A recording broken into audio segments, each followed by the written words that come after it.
কাঁচা ডিম দিয়ে যে এতটা মজার সন্দেশ বানানো যায় এটা কেন আগে আমার মাথায় আসেনি এটাই ভাবছি আর আফসোস করছি। এত বেশি মজার এবং নরম তুলতুলে মুখে দিলেই মিলিয়ে যাচ্ছে, অসম্ভব মজার একটা সন্দেশ হয়েছে।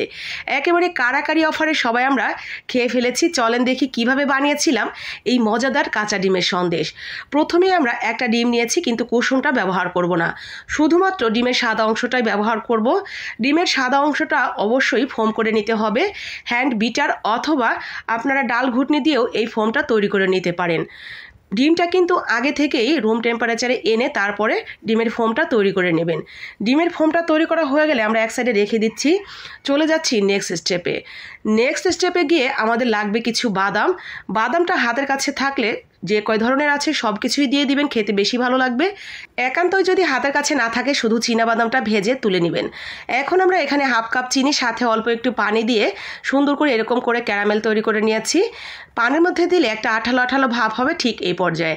এখন দিয়ে দিলাম সেই ডিমের ফোমটা। ডিমের ফোমটা দিয়ে ভালো করে চিনির সাথে মিশিয়ে নেব।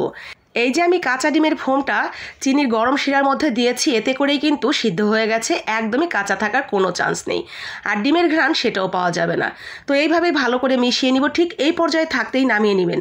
আমার নামাতে নামাতে একটু বেশি গাঢ় হয়ে গেছে, যখন সাদা সাদা থাকবে ঠিক ওই পর্যায়ে নামিয়ে নেবেন।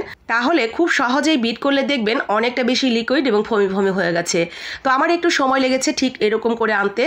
একাধারে এভাবেই আমি 3 থেকে 4 মিনিট বিট করতে করতে ঠিক এই পর্যায়ে হয়ে গেছে তখন আমাদের এই মিশ্রণটা রেডি হয়ে গেছে। মিশ্রণটা রেডি হয়ে গেলে যেই বাদামগুলো আমি ভেজে রেখেছিলাম সেগুলো এখানে অ্যাড করে দিয়ে মিশিয়ে নিয়ে আমরা যেই পাত্রে এটা জমাবো সেই পাত্রে ঢেলে দিব।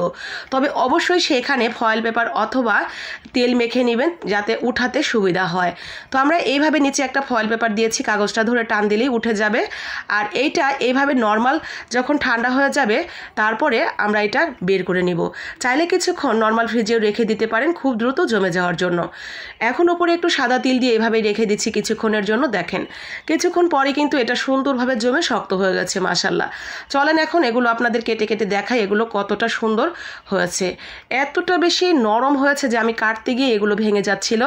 আর আমরা তো সবাই খাওয়ার জন্য অধীর আগ্রহে বসেছিলাম। আমি নামানোর সাথে সাথে এই ভেঙে অর্ধেকটা ওদেরকে দিয়ে দিয়েছি, আর অর্ধেকটা এই যে আপনাদের এখন কেটে দেখাচ্ছি। অসম্ভব অসম্ভব মজার একটা সন্দেশ ছিল, যেটা খুব সহজেই মাত্র একটা ডিমের সাদা অংশ দিয়ে আমি তৈরি করে ফেলেছি। এতটাই মজার যে কাউকে খেতে দিলে এটা ধরতেই পারবে না আপনি এটা কি দিয়ে তৈরি করেছেন। ভীষণ মজার এই সন্দেশটা যদি আপনার ভালো লাগে তাহলে বানিয়ে একদিন দেখতে পারেন। আশা করি আপনার মন জয় করে নিতে পারবে। আপনার কতটুকু মন জয় করতে পারলাম এই রেসিপির মাধ্যমে সেটাও কিন্তু কমেন্ট বক্সে জানাতে ভুলবেন না। আর ভালো লাগলে লাইক কমেন্ট শেয়ার করে দিবেন বাকি আপু ভাইয়াদের মন জয় করার জন্য। আসসালামু আলাইকুম, আল্লাহ হাফেজ।